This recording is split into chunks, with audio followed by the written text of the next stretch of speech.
तो यहाँ से बहुत कुछ कॉन्सेप्ट आपके क्लियर हो जाएंगे। ये था सेंट्रल प्रोविंसेस एंड बरार वाला क्षेत्र। 1864 ईस्वी में मध्य प्रांत को एक और जिला प्राप्त हुआ है और ये जिला मिलता है निमाड़ का खंडवा जिला। खंडवा जिला हस्तांतरित किया गया किसमें? मध्य प्रांत में। अब तक आपने मध्य प्रांत में कितने जिले देखे? देखिए, नागपुर क्षेत्र के नागपुर, चांदा, भंडारा, छिंदवाड़ा, रायपुर, बस्तर, करौंदा और सिरोंजा। सागर क्षेत्र से सागर, दमोह, जबलपुर, मंडला, सिवनी, बैतूल, नरसिंहपुर, होशंगाबाद। इसके बाद अब यहां से दिया जाता है खंडवा भी मध्य प्रांत में मिलाया जाता है, याद रखना है आपको। और खंडवा कब इंक्लूड किया गया? 1864 में। निजाम ने मदद की और बदले में निजाम को मिलता है ये वाला क्षेत्र, या कहें कि उपहार स्वरूप उसको ये क्षेत्र दिया जाएगा और उसका अधिकार हो जाएगा, यानी कि बरार वाला। अंग्रेजी शासन ने निजाम को 25 लाख का वार्षिक देने के बदले बरार को पट्टे पर दे दिया। निजाम को क्या दिया? कहा कि ठीक है निजाम, ये वाला जो एरिया है आप रख लीजिए, आप हमें कुछ नहीं करेंगे, 25 लाख रुपए का वार्षिक कलेक्शन करके दे आप, तो बरार आपका ही है।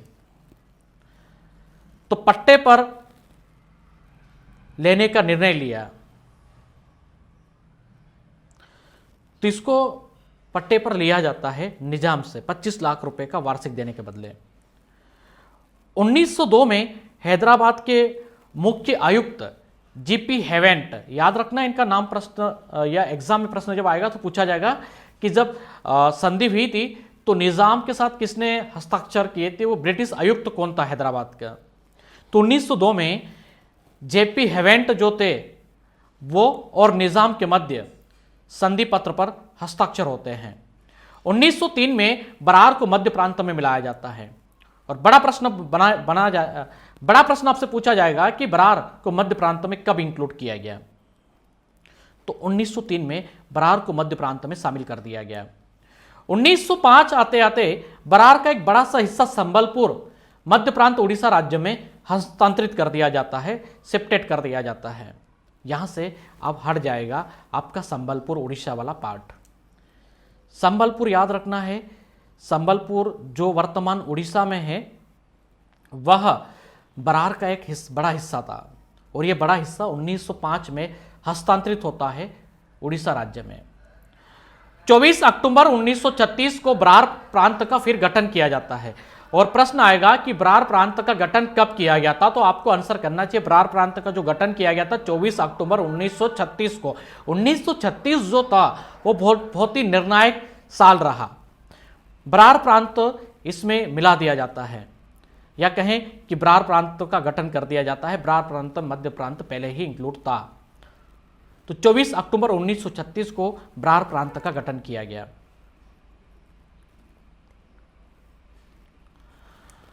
मध्य प्रांत की अगर हम बात करें तो प्रशासन के अधीन विश्वासित राज्यों में यहां की कौन सी रियासत एक स्वतंत्र रियासत थी? जो एमपीपीएससी का भी प्रश्न रहा है तो मकड़ा स्टेट एक स्वतंत्र रियासत थी। वर्तमान में यह हरदा जिले में आती है और पूर्व में इसका जो जिला हुआ करता था वो होशंगाबाद था। इसका क्षेत्रफल 215 वर्ग मील था, यानी कि पार्ट ए की सबसे छोटी रियासत, या कहें कि सबसे छोटी रियासत कौन सी थी? तो वो मकड़ा स्टेट थी जो हरदा डिस्ट्रिक्ट में आती है। इसी मकड़ा रियासत से विजय शाह आते हैं। मध्य प्रदेश के मंत्रिमंडल में कई बार वो मंत्री रहे, वर्तमान में भी मंत्री पद पर वो आसीन हैं। वन मंत्री है मिस्टर विजय शाह जी। मकड़ा रियासत जो कि एक गोंड रियासत है, इसका आदर्श वाक्य भी एग्जाम में पूछा जाएगा आपसे। तो इसका जो आदर्श वाक्य है टाइटैनिक, यानी कि राजकीय वाक्य।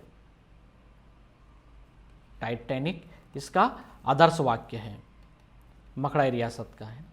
और क्या आएगा कि पार्ट ए की सबसे छोटी रियासत क्षेत्रफल में कौन सी थी? तो मकड़ाई थी, और स्वतंत्र या कहें कि विश्वासित राज्यों में शामिल थी, तो वो थी मकड़ाई रियासत। पार्ट ए की जो रियासत थी उनको आप देखें, खैरागढ़, कांकेर, कवर्धा, छुई खदान, जसपुर, बस्तर, कोरिया, राजगढ़, राजनंदगांव, शक्ति, सारगढ़, सरगुजा और उदयपुर और चंगभाखर, ये 14 रियासतें पार्ट ए में शामिल थी।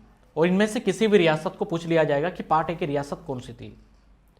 इसके अलावा मकड़ाई एक स्वतंत्र रियासत थी, यानी कि मकड़ाई पर ब्रिटिश राजसत्ता का कोई आधिपत्य नहीं था, क्योंकि यह विश्वासित राज्यों में शामिल थी। और इसका जो हेडक्वार्टर हुआ करता था मकड़ाई रियासत का, वो सरगुजा था। सरगुजा इसका हेडक्वार्टर था, याद रखना है, मकड़ाई रियासत का। आइए अब हम चर्चा करते हैं पार्ट बी की। पार्ट बी यानी कि मध्य भारत, और मध्य भारत में देशी रियासतों को मिलाकर प्रांत बनाए गए थे, या कहें कि वो प्रांत इसमें शामिल किए गए थे। इन राज्यों का निर्माण राजाओं के साथ हुई संधि के आधार पर हुआ। पार्ट बी जो बना वह राजाओं के साथ सिग्नेचर हुए, उनके साथ संधियां की गई। यहां एक राज प्रमुख के द्वारा शासित क्षेत्र था, यानी कि इसका कोई एक राज प्रमुख हुआ करता था। ग्वालियर और इंदौर, वही धार जो है वह किस तरह से क्या महत्वपूर्ण भूमिका अदा करता है पार्ट बी में। आपने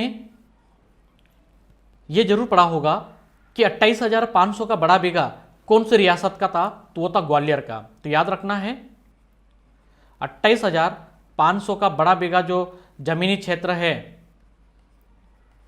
वर्तमान में भी चलता बेटा, ये याद रखना है, वह ग्वालियर रियासत का हुआ करता था। और 24,500 का जो था वह इंदौर रियासत का जमीनी क्षेत्र था। किसका? इंदौर स्टेट का। नोट कर लीजिएगा, मैं लिख देता हूं यहां पर 24,500, इसको बोलते हैं हम छोटा बीघा। बीघा यानी कि जमीनी क्षेत्र। जब ग्वालियर कैपिटल हुआ करता था उस समय, मान लीजिए कि धार में मैं रहता हूं और धार में मैंने किसी जमीन को खरीदा और उस समय जो राजधानी है वो ग्वालियर है, तो इस समय जो जमीन का मापन किया जाएगा वो ग्वालियर रियासत के जो पैमाने हैं उसी पर किया जाएगा। 28,500 का बड़ा बीघा, यानी कि यहां पर 28,500 का बड़ा बीघा मैंने खरीदा जब ग्वालियर कैपिटल था। अगर इंदौर कैपिटल है और मान लीजिए कि दतिया या क्या ग्वालियर वाले क्षेत्र में किसी ने जमीन खरीदी, तो उसका मापन किया जाएगा इंदौर कैपिटल के आधार पर, या कहें कि उसका जो छोटा बीघा 24,500 का आंकड़ा वहां पर दिया जाएगा। तो ये जमीनी क्षेत्र आज भी चलता है, ये याद रखना है। प्रश्न पूछा जाएगा कि 28,500 का बड़ा बीघा जमीनी क्षेत्र कौन सी रियासत का था, तो पार्ट बी की ग्वालियर। 24,500 छोटा बीघा कौन सी रियासत का जमीनी क्षेत्र था, तो पार्ट बी की इंदौर कैपिटल। ठीक है, 2 कैपिटल थी, कब कब ये चलती थी उसके बारे में आगे आप पढ़ेंगे। बस इतना याद रख लीजिएगा कि यहां पर रियासतों के द्वारा रूल किया जाता था, यानी कि रियासतों को मिलाकर मध्य भारत बनाया गया था। और इसका जो राज प्रमुख बनाए गए थे वो ग्वालियर से बनाए गए थे। किसको बनाया गया था, कैसे बने थे? 28 मई 1948 में मध्य प्रांत मालवा संघ का निर्माण हुआ। इस पूरे एरिया को मालवा संघ के नाम से जाना गया। किस नाम से जाना गया इसको? मालवा संघ इसको नाम दिया गया। पूरे क्षेत्र को याद रखना है बेटा, क्या नाम दिया गया इसको? मालवा संघ। तो पार्ट बी को मालवा संघ भी कहा जाता है। अनुबंधकर्ताओं के साथ राज्य का शासन या कहें कि सूत्र जो था वो राज प्रमुख को सौंप दिया गया, यानी कि इसकी कमान किसी राज प्रमुख के द्वारा चलाई जाएगी। मध्य भारत की 25 रियासतों के नरेशों ने राज्य एकीकरण पे कि हाँ ठीक है, हम एग्री है कि एक राज्य होगा हमारा, वो होगा पार्ट बी, यानी कि ये वाला। इस पर सभी ने सिग्नेचर किए। आधिकारिक तौर पर राज्य ग्वालियर, इंदौर या कहें कि मालवा मध्य भारत संघ के रूप में जाना जाता था। आधिकारिक तौर समझ रहे हैं आप, यानी कि ग्वालियर स्टेट या कहें कि इंदौर स्टेट जब हुआ करती थी और ये जब कैपिटल बनाई जाती थी, तो उस समय का जो एरिया था इनका वह मालवा यानी कि मध्य प्रांत के नाम से जाना जाता था। ये वहां के दस्तावेज जो थे उस पर लिखा गया था। ग्वालियर, इंदौर या कहेंगे कि मालवा मध्य भारत संघ के रूप में इसको पहचाना गया उस समय।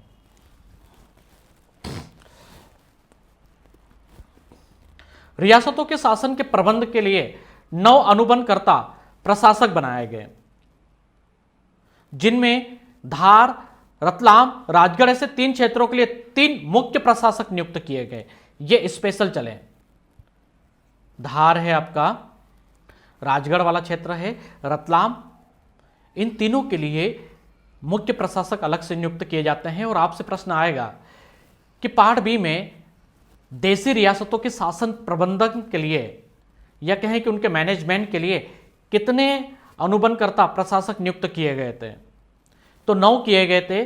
धार के लिए, राजगढ़ और रतलाम के लिए कितने नियुक्त किए गए? तो 3 किए गए, यानी कि धार के लिए एक था, रतलाम के लिए एक था और राजगढ़ के लिए एक था। तो 3 मुख्य प्रशासक नियुक्त किए गए थे। और यहां पर यह भी प्रश्न पूछा जाएगा कि इनमें से पार्ट बी के कौन से जिले के लिए मुख्य प्रशासक नियुक्त किया गया था? निम्नलिखित में से धार दिया जाएगा, जो राइट आंसर होगा। रतलाम भी दे सकते हैं, राजगढ़ भी पूछ सकते हैं आपसे। तो ध्यान दीजिएगा, यहां पर बहुत अच्छे से आपको समझने की आवश्यकता है।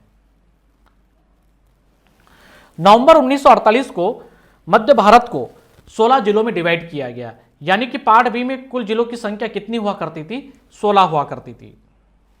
और इनको विभाजित कर मुख्य प्रशासक का पद समाप्त कर दिया गया और गोरख प्रसाद सिन्हा को ऑफिसर ऑफ स्पेशल ड्यूटी नियुक्त किया गया। और आपसे प्रश्न पूछा जाएगा कि पार्ट बी में जब 16 जिले बनाए गए थे और वहां का जो मुख्य प्रशासक का जो पद था उसको समाप्त किया गया, ऑफिसर ऑफ स्पेशल ड्यूटी के लिए गोरख प्रसाद सिन्हा को नियुक्त किया गया था। यह पार्ट बी में थे। आपसे एग्जाम में पार्ट बी को लेकर यही प्रश्न पूछा जाएगा और आप पढ़ते क्या पता? पार्ट बी इंदौर 6 महीने राजधानी, पार्ट बी ग्वालियर 6 महीने राजधानी, बस खत्म। इतने में तो आपको लगा कि बस अब तो जंग जीत गए हम, बस हमको तो कोई रोक ही नहीं सकता, एग्जामिनर की तो ताकत नहीं कि वो हमसे प्रश्न पूछ ले।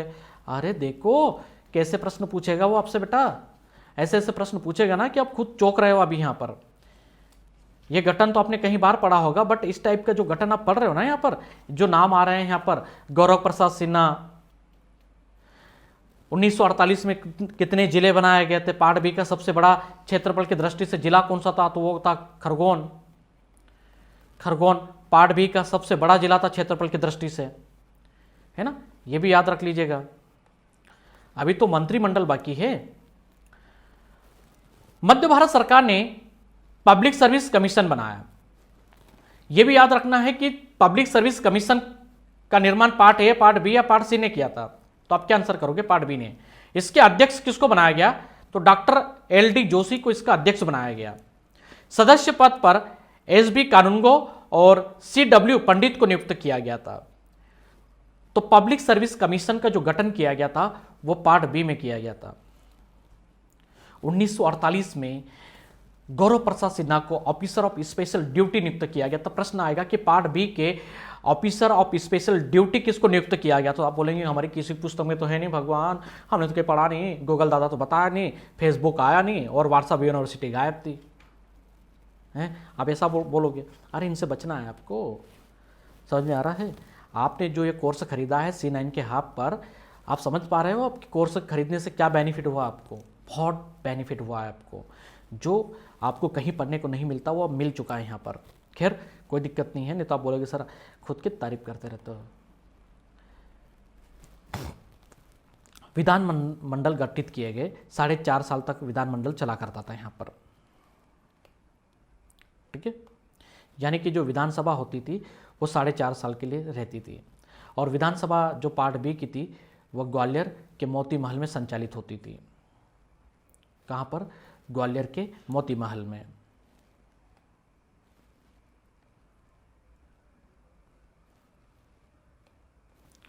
और यहां पर एक चीज और आपको देखनी है, विधानसभा के सदस्यों की संख्या कितनी थी? तो पार्ट बी की 99 संख्या थी, जिसमें से 17 अनुसूचित जाति के लिए आरक्षित सीटें थी और 12 स्थान अनुसूचित जनजाति के लिए सुरक्षित रखे गए थे। सीट याद रखना कितनी थी? 99 थी। 17 अनुसूचित जाति, SC और ST के लिए 12 सीटें थी। राज प्रमुख किसको बनाया गया था? तो आप देख सकते हैं कि जीवाजीराव सिंधिया जो ग्वालियर के राजा थे उनको यहाँ पर राज प्रमुख बनाया गया और मोती महल में उनको शपथ दिलाई गई थी पंडित जवाहरलाल नेहरू जी के द्वारा। उप राज प्रमुख किसको बनाया गया?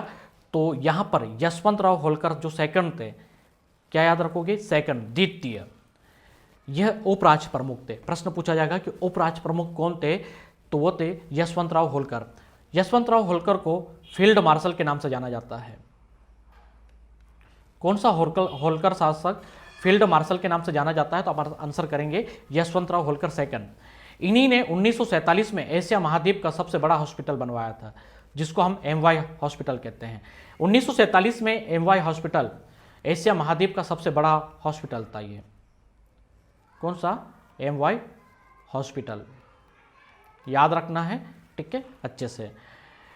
कैपिटल जो थी, शीतकालीन राजधानी कौन सी थी, यानी कि समर कैपिटल जो था वो ग्वालियर था। 7 महीने के लिए ग्वालियर राजधानी होती थी। आपके मध्य प्रदेश जनरल नॉलेज की पुस्तकें या कहें कि व्हाट्सएप यूनिवर्सिटी और गूगल दादा और उसके बाद यूट्यूब का जी का जंजाल, उसमें आपको 6-6 महीने बताई गई है, या कहीं बार तो 5.5 महीने बताई गई है। तो मुझे तो ये समझ में नहीं 5.5 महीने ये थी, 5.5 महीने ग्वालियर थी, इंदौर थी, तो बीच का महीना किधर गया? समझ में आ रहा है? 7 महीने के लिए शीतकालीन कैपिटल बनाई गई थी ग्वालियर को, ये ऑन रिकॉर्ड है, इसका पेपर पर उल्लेख है ग्वालियर स्टेट में। इंदौर जो थी वह ग्रीष्मकालीन कैपिटल थी, और यहां पर आप देखेंगे इंदौर 5 महीने के लिए राजधानी हुआ करती थी। तो 7 और 5 को जोड़ दीजिए तो साल के 12 महीने पूरे हो जाएंगे। हाँ, एक अलग बात थी कि उज्जैन जो था उसको ऋतु कैपिटल की मांग उठी थी, और कुछ समय के लिए उसको दर्जा दिया गया था ऋतु कैपिटल का, यानी कि जो तीसरी राजधानी थी, क्योंकि मालवा संघ के लोग चाहते थे कि उनके क्षेत्र की भी किसी स्थान को कैपिटल बनाया जाए, तो उज्जैन को वर्षाकालीन राजधानी बनाया गया था। कुछ समय के लिए चली, उसके बाद ये बंद हो गई, और इसका जो शासन नियंत्रण जो था वह ग्वालियर के साथ रहा। आप बोलेंगे सर इंदौर तो पास में था। देखिए 2 महीने इसको ही रखा गया था, बट उसका जो एरिया है वह ग्वालियर के साथ ही जोड़ा गया था, क्योंकि ग्वालियर के राजाओं का ही शासित क्षेत्र था उज्जैन। रणोजी सिंधिया को उज्जैन ही दिया गया था और ग्वालियर का क्षेत्र बांटा गया था बाजीराव पेशवा के द्वारा। तो सबसे पहले सिंधिया उज्जैन में ही थे, ठीक है, तो ये आपको याद रखना है। और अगर प्रश्न आ रहा है कि वर्षाकालीन राजधानी कौन सी थी पार्ट बी की, तो आप उज्जैन आंसर कीजिएगा, बाकी सब ठीक है। 7 महीने कैपिटल कौन सी हुआ करती थी, तो ग्वालियर, या ग्वालियर कितने महीने राजधानी रहती थी, तो 7 महीने के लिए, और इंदौर जो थी वो 5 महीने के लिए। मध्य भारत का पहला मंत्रिमंडल बनता है। मुख्यमंत्री किसको बनाया गया, तो श्री लीलाधर जोशी जी को यहां पर मुख्यमंत्री बनाया जाता है। उप मुख्यमंत्री वी.एस. खोदे जी को बनाया गया। वित्त मंत्री जो थे वह तकमल जैन थे। राजस्व मंत्री जो बनाए गए वो राधेलाल व्यास जी को बनाया गया था। स्वास्थ्य मंत्री सैयद हामिद अली जी को बनाया गया। न्याय मंत्री श्री जगमोहन सिंह श्रीवास्तव जी को बनाया गया। विकास मंत्री श्री नंदलाल जोशी जी, उद्योग व वाणिज्य मंत्री वी द्रविड़ जी, शिक्षा मंत्री काशीनाथ त्रिवेदी जी, और यातायात मंत्री कुसुमकांत जयंत जी को बनाया गया था। यह था पार्ट बी का पहला मंत्रिमंडल। पढ़ लीजिए बहुत अच्छे से, एग्जाम में प्रश्न आएगा आपसे और आपको यहां पर आंसर करना चाहिए। इसके बाद और भी चीज़ें अपडेट है जो मैं आपको आगे बताऊंगा। तो इस तरह से आपने मध्य प्रदेश पुनर्गठन में भाग 1 को पढ़ा। आप बताइए कि क्या समझ में आया आपको। इतनी लंबी हमारी क्लास चली, 1 से 1.5 घंटे के लेक्चर होने के जा रहे हैं, और वहाँ पर आपको इस तरह का कंटेंट मिलता है, तो ये सोने पे सुहागा है। बस आवश्यकता है कि आप मेहनत लगाकर पढ़ने बैठ जाइए और सारा का सारा कंटेंट जो उसको रीड कीजिए काफ़ी अच्छे से, और कहीं पर भी डाउट आता है तो उस डाउट को नोट कीजिए।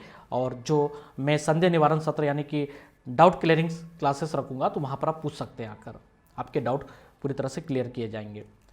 तो अब इसके बाद हम चर्चा करेंगे मध्य प्रदेश का पुनर्गठन भाग 2 की। तब तक के लिए जय हिंद, जय भारत।